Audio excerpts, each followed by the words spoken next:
Hello and welcome to Rebecca Assimilates. So, I'm going to be having a little think about how if we write for young adults, if we're writing young adult fiction, or if we are writing fiction that contains young adults, we're going to be coming up against those kind of fuzzy feelings that teenagers have, and all of the crazy emotions that they're going through when they have their adolescent stage and they start being attracted to people. And it's all about firsts, isn't it? That stage in their life, it's that stage in our lives. We were young once. It's all a whole new world of firsts, and it means that things are quite scary as well as exciting, and emotions are all over the place. And we as writers really need to be able to get this across in a really authentic way so that our readers can really relate to what we're writing and feel that, like, yes, I understand that, I'm going to keep reading this bit. And we need to capture all of the lightheadedness and the butterflies, and we need to also sort of deal with that balance that we felt when we were a teenager, between really longing and needing to be near our object of affection, but also being terrified of being near them because we might do something wrong, or because we actually simply don't know what's going to happen when we're near them. It's a whole new world, it's uncharted territory. We don't know what's going to happen, and that's really scary, but it's also a bit exciting. And we need to get this across in our writing. And it's really tricky to know how to do it, and it's tricky as well because it happened for us, a while ago now. And we have other things on our minds these days as adults, and we just have to remember and channel that, like, all-consuming feeling, that fuzzy feelings that you have when you're a teenager and you start noticing people. And the idea, this thing that we heard called love, and we don't know what it is, and we think we're going to start understanding love. I mean, we don't know that we probably never will understand love, and we don't know what lust is at this point either, but it's all about delving into the world of crushes and all first kisses and flirting for the first time.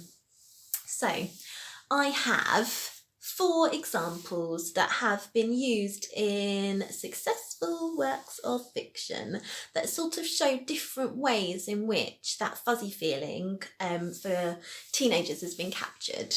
So my very first example, it really shows the chemistry between a character and who that character likes, and it also shows, like, the vulnerability and the fear of feeling like, it's something unknown, it's new, and they're quite terrified of it. It's from We Were Liars by E. Lockhart. I think he avoids being alone with me.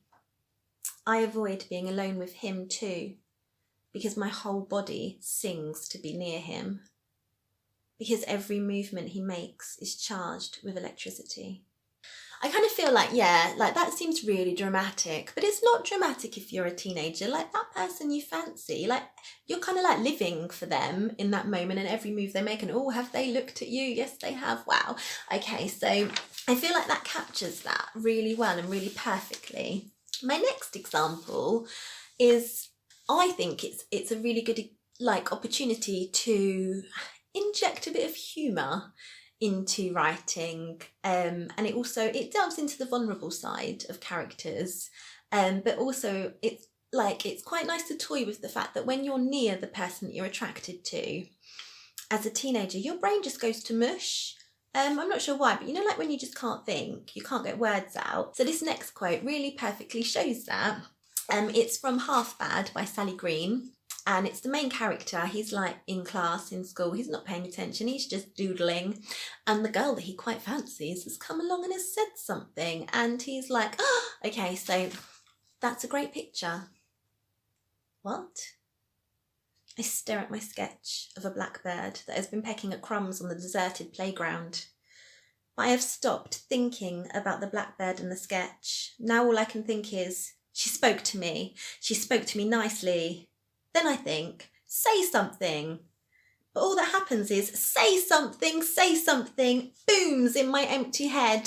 So I really enjoy that part of the book, because it is what happens. It's just crazy, isn't it, how, our teenage feelings can really muck up our minds and make us, not functioning human beings anymore. I think that's really definitely quite a fun thing to play with. I also think that dialogue, when the characters speak who are attracted to each other. I think we definitely need to let that happen. We need to let a bit of teasing happen, and it's a really good opportunity for that.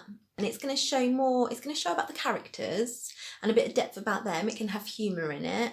Also, the tease is kind of like, it's a good thing. Like if they're teenagers reading this, and I remember as a teenager and also as an adult who enjoys young adult fiction, it's all about the tease really, and the chase, and those first feelings, those first crazy, like just all-encompassing feelings that just take over.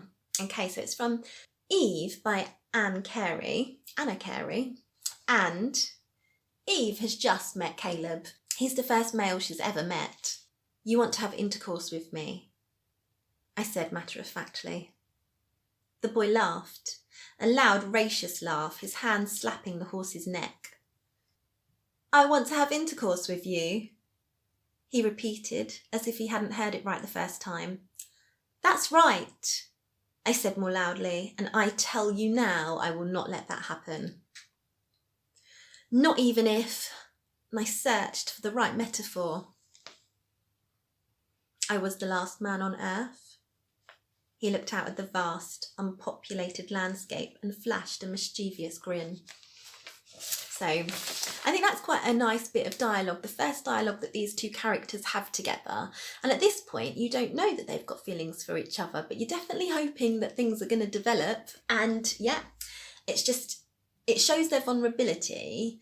It shows a lot about them. It's very revealing about the characters, and it also shows a nice sense of humour in Caleb. My last quote, I feel like it perfectly captures the all-consuming obsession and overwhelming feelings that we have as teenagers for the people that we are attracted to.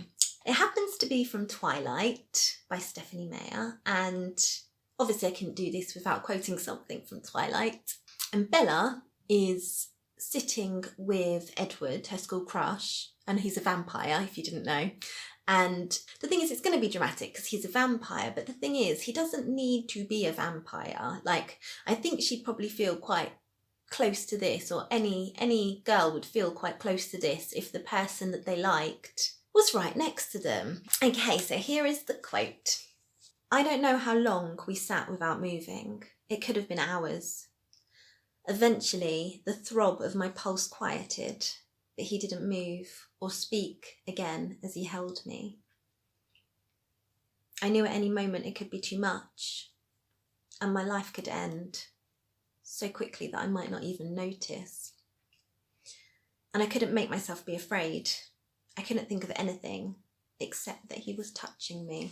So yeah, I think that is a really powerful extract of her thoughts from being really close to her love interest for the first time. And yeah, obviously it's heightened by the fact that at any moment he might decide to drink her blood, because it might all, being close to a human that smells so good to him might just get a bit too much. But that's just, yeah, I still feel like that now, and I'm way older than a teenager. So yeah, it's teenage feelings are really heightened, and we just need to make the most of that.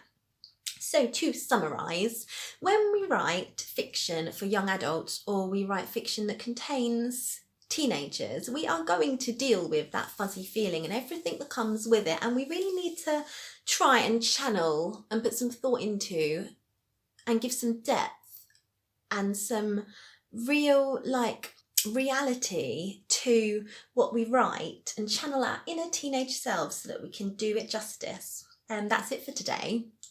Thank you for listening to this. Please leave me some comments about how you feel about what I've said. Have a wonderful day writing, and I will see you soon.